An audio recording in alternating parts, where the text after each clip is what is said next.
Well, the one thing that makes me want to come to work every day is the great team that I have here at Providence. From the nursing staff to the CNA, we work as a team. And we always say there's no I, we don't say that's your patient, that's my patient. It's always ours, so that's what I really enjoy.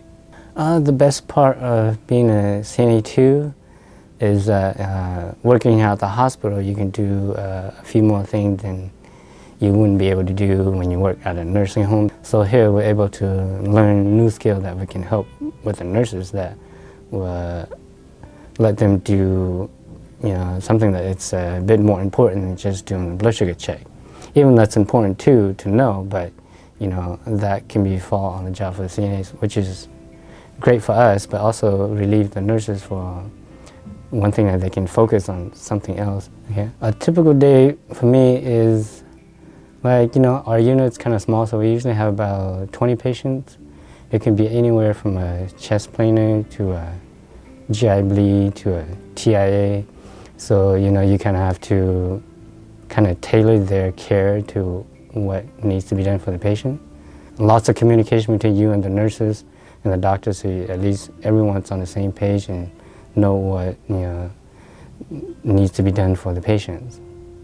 Well, for me, the single most important thing that for the patient is when you first meet them in the morning, because when you're doing your rounds, it's always important to have a smile on your face, introduce and give your name to them so they know who you are. Because if you come in with a nice smile on your face and you're happy about your day, that kind of brings a little more better feeling for the patient, because they're not well themselves, so it's always good to see someone that's, a little more happy at what they're doing, and, it makes the patient's days a little better.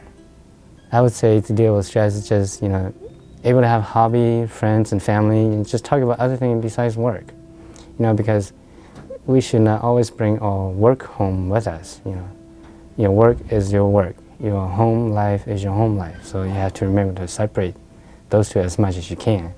I would suggest someone become a CNA to start out with before they think about, let's say if they want to get into medical, nursing, or anything like that. Because this will show you what it takes to become a great nurse or a great doctor.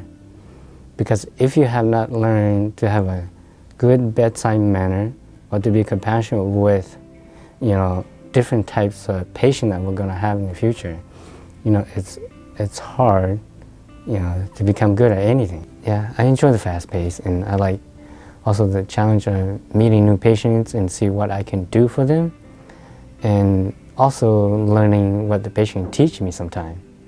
Because even though being an A for this long, there's always new things I can always learn every day. So it's like the old saying that, you get up every morning, it's look in the mirror and see what you can do to change the day.